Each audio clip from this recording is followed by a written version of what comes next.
lived here since 1983 with my husband. I'm really here to address the rollback of the city income tax credit. I saw the headline in the Sun Messenger last Thursday morning referring to the rollback of the 3/4% income tax credit. That was the first I heard of it. I was in disbelief, then so angry that I called my husband, who was out of town, to tell him. We were particularly shocked and angry after reading about how it all happened at a council meeting on May 3rd, the night before the road levy vote, which we voted for.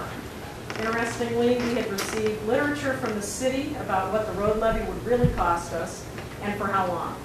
We received no similar information about the situation related to the income tax credit. I have never been especially politically active in local affairs. I'm a professional person, as is my husband. We have responsible jobs, a daughter, a junior in college. We're busy people like everybody else. We've been pretty trusting of our civic leaders, but we've watched some things develop over the last few years in South Euclid which concern us. Lots of money being spent on a variety of incomplete projects, which has put the city in debt for money spent and business revenue lost. There's a recession now, and there are some very real declines in the city's revenues. It seems convenient that we can blame this downturn in the economy, which is not your fault or our fault, for the necessity of eliminating our tax credit. I don't understand why City Hall never engaged us, the residents of South Euclid, in any kind of exchange about finances and options for closing gaps in the budget. Instead, we quietly met and implemented an administrative procedure which enabled you to access significantly more of my paycheck and the paychecks of several thousand hardworking residents of this town. It was pretty easy, and I feel like I've been loved. I cannot afford this. I haven't had a raise in a couple of years. My health care premiums are going up 17% on July 1st. My husband took a pay cut last year. We are grateful, both of us, to continue to be employed. We're supporting a daughter in college, and we're trying to plan a financially secure retirement in a few years. We pay 3 cities income taxes in our household to the tune of thousands of dollars. Rita is a dirty word to me, and the only saving grace about Rita has been this tax credit that our home city has given us.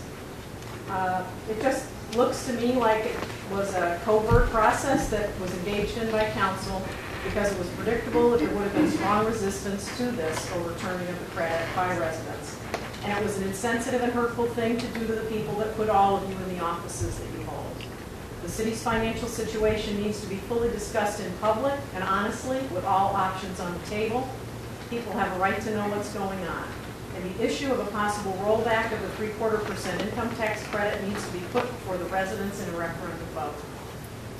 Please be trustworthy and treat us with respect. Make your case, then we'll decide. This is no small amount of money you're asking for from each of us, and during very hard times for everybody. This was not the kind of issue to be dealt with in this kind of under-the-radar manner. It's made all of you look not so good. Drive the wage-earning residents out of South Euclid at your peril. The city will never be the same if you do. I think you caught us all napping on May 3rd, but it's May 24th and we're awake now. Ooh. Yeah.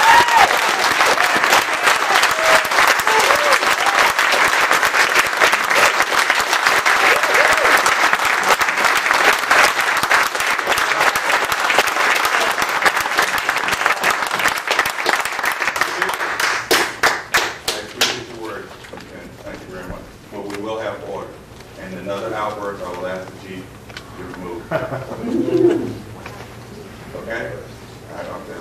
We applauded for the children who won awards. This is America. The next.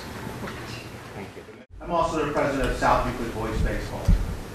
Trying to follow that up is not an easy job, nor with our children that we have here. But I'm also here to try and plead my case for over 400 children who participated today. Due to some of the, I guess, fallout from the confusion or whatever from this rollback, the mayor sent a communication to us ending the lights in Bexley, Corey North, and Corey South.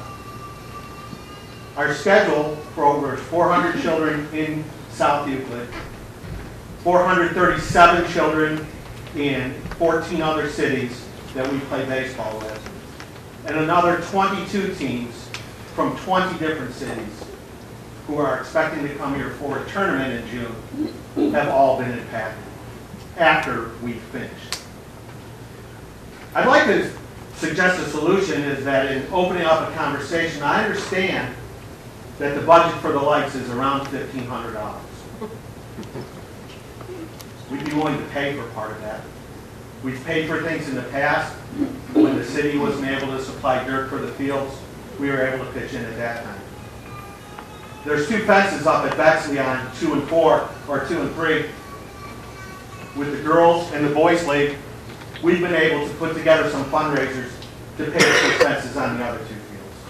All we ask is the opportunity to not disrupt our season, to help the families and children of this community, and give them a safe environment to have fun and learn sportsmanship. Thank you.